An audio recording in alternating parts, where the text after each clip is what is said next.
Hi, and thanks for tuning in to This Week in East Brunswick, East Brunswick's own magazine-style news and information program. Today we'll sample some bluegrass music, as performed by the Jumbo String Band Sunday at the Municipal Gazebo. We'll visit Playhouse 22 and learn about Park Place, an original comedy by a local playwright, from its director, Lou Stallsworth.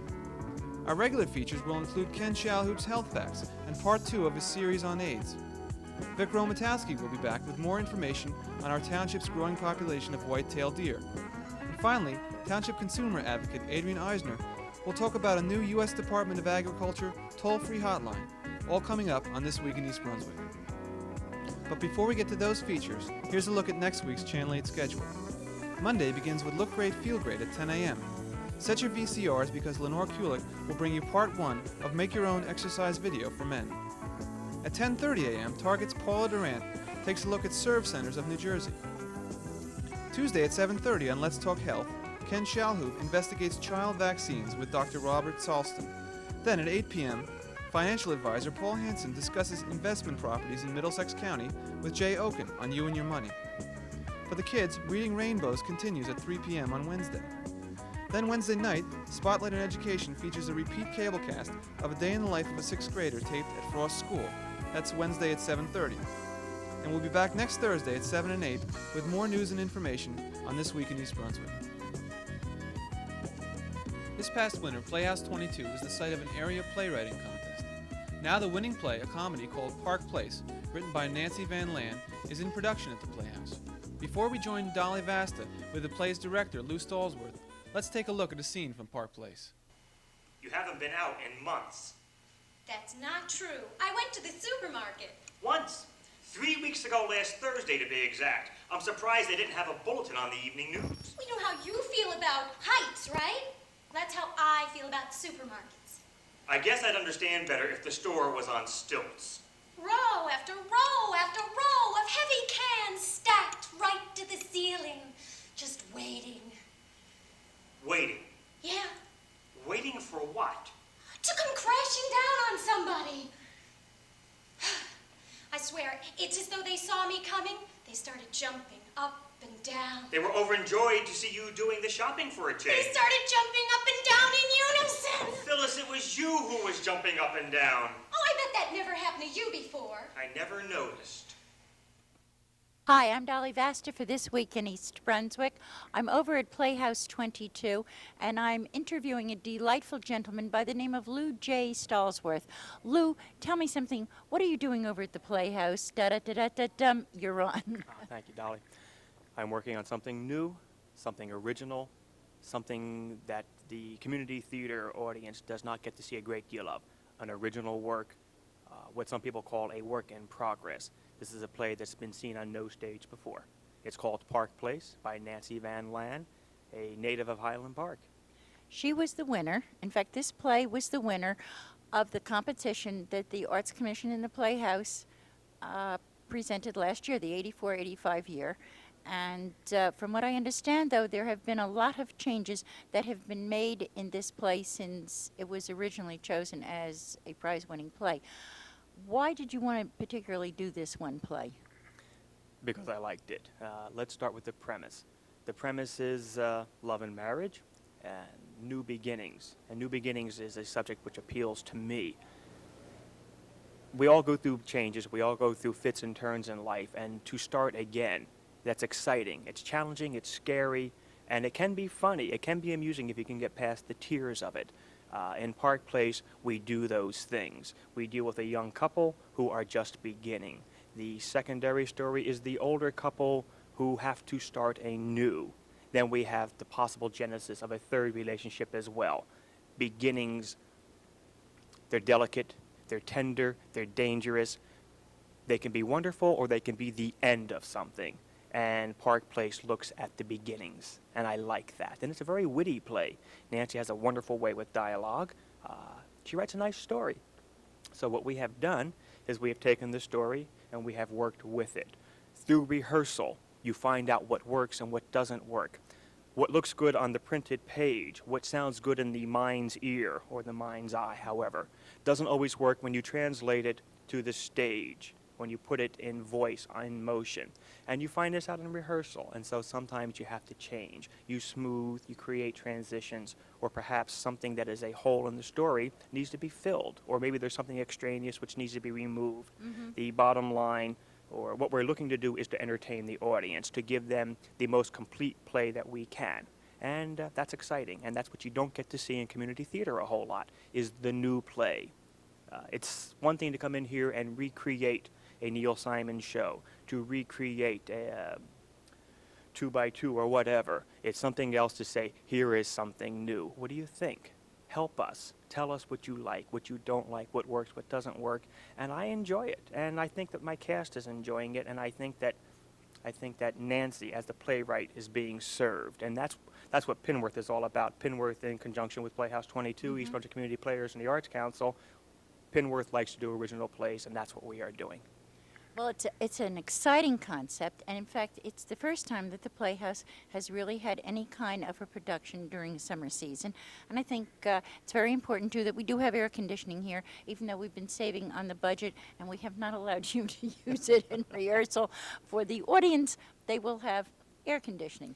But to get back to Nancy, I was talking to her earlier, and she seemed so calm about the show and about the changes that she was making. You haven't had the usual conflict that often happens between playwright and director when the director says, I think this scene should be changed. No conflict with the writer? A lot of that is really stereotypical. It's storybook stuff. It happens to a certain degree. There have been points where Nancy and I have disagreed in my interpretation or a change I want, but this production is to serve the playwright. It is to serve her and her script, and that's what I'm doing. Where I have a different perspective from hers, we talk it out and we try to find something that works. Again, it's always what tells the story best to the audience. And to that end, if we're both working toward that, we can do it. If we disagree, in the final analysis, it's her play, and we do it for her. Well, I think one of the big things, too, is that we have been partially funded, and I have to give them credit because one must do these things, by the Middlesex County Neighborhood Arts Consortium, the Middlesex County Cultural and Heritage Commission, and the New Jersey State Council on the Arts. And if I have to say that again in one breath, I will never be able to do it. But I wanted to thank you, Lou, and we will see little bits of this later on. I hope all of you, rather, will come out. The show opens August 9th. Remember, it's a romantic comedy. Park Place at Playhouse 22 opens August 9th. We will have a little gala that night, I'm pretty sure. It runs Friday, Saturday nights, curtain time 8:30, Sunday matinee 3 o'clock. 3 weekends it will be running. Call 254-3939. Tickets are even less expensive during the summer. So come on out, bring the family, have yourselves a ball. In the meantime, take care. I'll see you around. Fiddles, banjos, mandolins, and guitars were featured at the Arts Commission's second Gazebo concert, as the Jumbo String Band performed Sunday at the municipal grounds. A large crowd came with blankets and lawn chairs to enjoy the music, mostly bluegrass with a sampling of gospel and traditional and popular American country music. The Jumbo String Band was formed in 1978. They've performed throughout the New York metropolitan area and will be appearing at the South Street Seaport in New York City later this summer. In keeping with the tradition of bluegrass, the group uses only acoustic stringed instruments, without drums or percussion. They returned to East Brunswick this year as a 7-piece group, including 2 guest artists, Lisa Gutkin on the fiddle and Regina Graham on guitar and vocal. The next Gazebo concert will feature the Nick Santoro Brass on Monday, August 19th. Now let's join Vic Romatowski for more information on East Brunswick's white-tailed deer population. Well, we're back out here in the fields of East Brunswick for more information on the white-tailed deer. The deer, as I mentioned earlier, have a natural cycle, which is more or less Mother Nature's insurance that the herd will continue to grow and prosper. When the young deer are born in the spring, the buck deer's horns are covered with a velvet-type material, which actually is a support mechanism for the antler which grows out of the buck deer's head. This is actually a bony type material, and the velvet covering consists mostly of blood endings and nerve endings, which make the velvet area of the antler very, very sensitive. This prevents the buck deer from at all trying to inflict any damage on the newborn fawns when they do come into the world.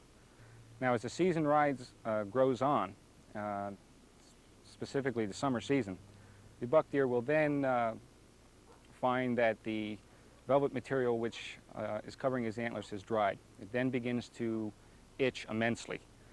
What he does then is to rub that material off on saplings and the young trees. He is then ready to begin the breeding season, and that usually consists of sparring and fighting with whichever buck decides to come into his area.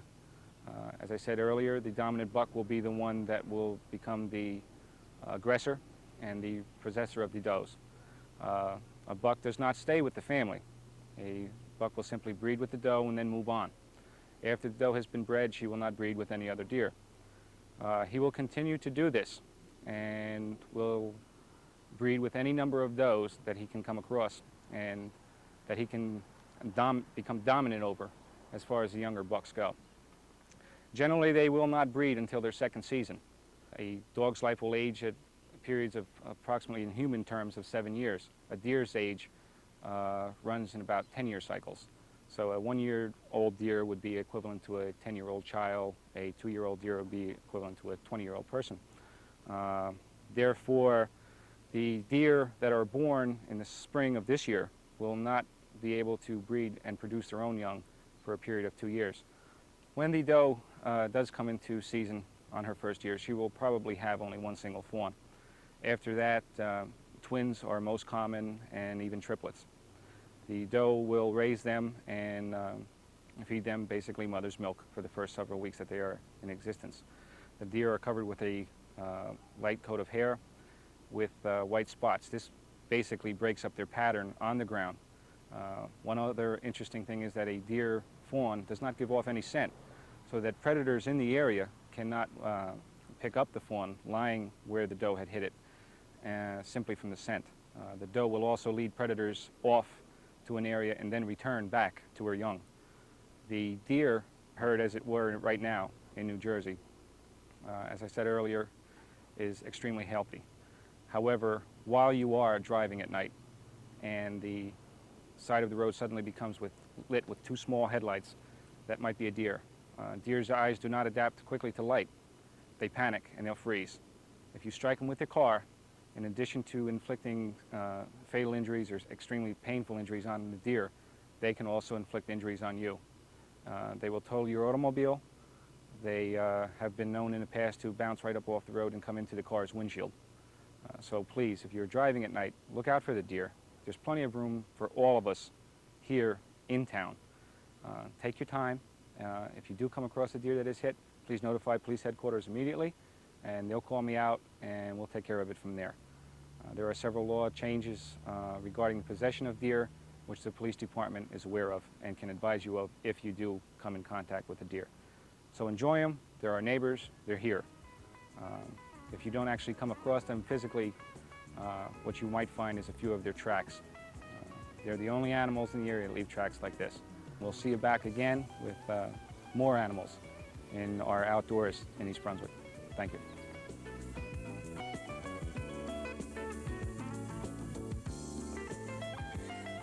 The Great AIDS Race, Part 2, the test. How does it work? Well, it uses monoclonal antibodies, and we've discussed monoclonal antibodies on some of the other Let's Talk Health shows that I've done. They're very specific antibodies that are against a certain specific protein, depending upon how they set it up. These monoclonal antibodies are against the antibodies that a person produces as a result of being exposed to the virus. So what the test does is, you present a sample of blood from the donor with dead pieces of the skin of the virus that causes AIDS. And these pieces of the virus skin are mounted onto a backbone such as a plastic bead or a plastic paddle. Now, if antibodies to the virus are present in the donor's blood, they'll attach to those virus parts, which are mounted to the plastic beads. Then those plastic beads are presented to a antibody indicating system. And the indicating system is like a color indication system. And if those antibodies are stuck to that bead which has the virus parts on it, then a color will change, and that will determine that the person does in fact have antibodies in their blood to the AIDS virus. And that's all it will determine, is that the person has antibodies to AIDS in their blood. Next week, what does the test really mean? See you next week.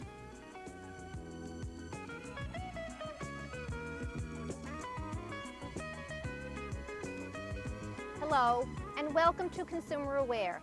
I'm Adrienne Eisner of the East Brunswick Consumer Affairs Office. Today we are bringing you a special announcement from the United States Department of Agriculture. The United States Department of Agriculture is now operating a toll-free hotline as a public service. According to Donald Houston, Administrator of the United States Department of Agriculture's Food Safety and Inspection Service, an estimated 2 million cases of food poisoning occur every year, and in many cases can be prevented by proper food handling. The hotline's home economists can help consumers with questions ranging from how long to keep meat and poultry in the refrigerator to how to pack a safe picnic lunch. Consumers will be able to get food safety tips for meat and poultry products, and also to report problems experienced with such products. The toll-free hotline will operate from 10 in the morning until 4 in the afternoon. For information, call 800-535-4555. That's the United States Department of Agriculture toll-free hotline, 800-535-4555. We hope that if you have any questions concerning consumer problems, you'll call us at the East Brunswick Consumer Affairs Office. Our telephone number is 390-6954. You can reach us in the Municipal Building Monday through Friday, 9 a.m. until 5 p.m. Please join us again next time on Consumer Aware.